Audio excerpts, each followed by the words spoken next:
दोस्तों, हम आपके लिए भगवान शिव के 12 ज्योतिर्लिंगों की कहानियों की एक सीरीज़ ला रहे हैं। हम आशा करते हैं कि ये सीरीज़ आपको अच्छी लगेगी। अगर चैनल पर नए हैं तो चैनल को सब्सक्राइब करना ना भूलें।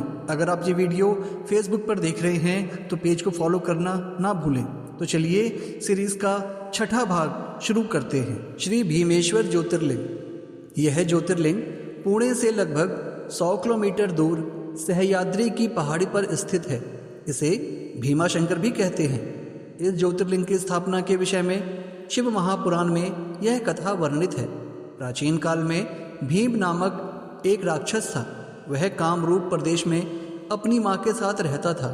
वह महाबली राक्षस राज रावण के छोटे भाई कुंभकर्ण का पुत्र था, लेकिन उसने अपने पिता को कभी देखा न था। उसके होश संभालने के पूर्व ही भगवान राम के द्वारा कुंभकर्ण का वध कर दिया गया था। जब वह युवावस्था को प्राप्त हुआ तब उसकी माता ने उससे सारी बातें बताई। भगवान विष्णु के अवतार श्री रामचंद्र जी द्वारा अपने पिता के वध की बात सुनकर वह महाबली राक्षस अत्यंत संतप्त और क्रुद्ध हो उठा। अब वह निरंतर भगवान श्री हरि के वध का उपाय सोचने लगा। उसने अपने अभीष्ट की प्राप्ति के लिए 1000 वर्ष तक कठिन तपस्या की। उसकी तपस्या से प्रसन्न होकर ब्रह्मा जी ने उसे लोक विजयी होने का वर दे दिया। अब तो वह राक्षस ब्रह्मा जी के उस वर के प्रभाव से सारे प्राणियों को पीड़ित करने लगा। उसने देवलोक पर आक्रमण करके इंद्र आदि सारे देवताओं को वहां से बाहर निकाल दिया। पूरे देवलोक पर अब भीम का अधिकार हो गया। इंद्रादि देवता को पराजित करने के पश्चात उसने कामरूप प्रदेश के परम शिव भक्त राजा सुदक्षिण पर आक्रमण करके उन्हें मंत्रियों अनुचरों सहित बंदी बना लिया। इस प्रकार धीरे धीरे उसने सारे लोकों पर अपना अधिकार जमा लिया। उसके अत्याचार से वेदों, पुराणों, शास्त्रों और स्मृतियों का सर्वत्र एकदम लोप हो गया। वह किसी को कोई भी धार्मिक कृत्य नहीं करने देता था। इस प्रकार यज्ञ, दान, तप, स्वाध्याय आदि के सारे काम एकदम रुक गए। भीम के अत्याचार की भीषणता से घबराकर ऋषि मुनि और देवगण भगवान शिव की शरण में गए और उनसे अपना तथा अन्य सारे प्राणियों का दुख कहा।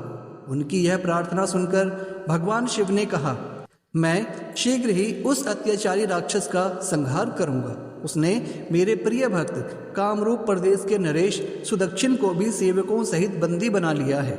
वह अत्याचारी असुर अब और अधिक जीवित रहने का अधिकारी नहीं रह गया है। भगवान शिव से यह आश्वासन पाकर ऋषि मुनि और देवगण अपने अपने स्थान को वापस लौट गए।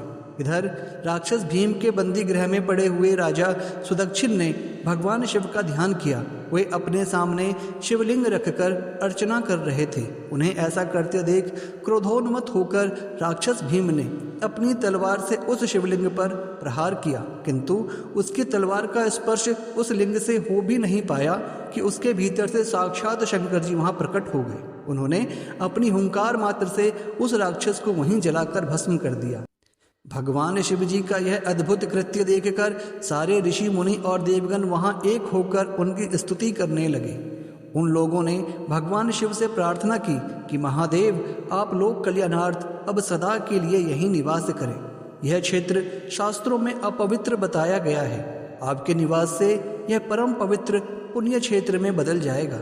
भगवान शिव ने सबकी यह प्रार्थना स्वीकार कर ली। वहां वह ज्योतिर्लिंग के रूप में सदा के लिए निवास करने लगे। उनका यह ज्योतिर्लिंग भीमेश्वर के नाम से विख्यात हुआ। शिव पुराण में यह कथा पूरे विस्तार से दी गई है। इस ज्योतिर्लिंग की महिमा अमोघ है।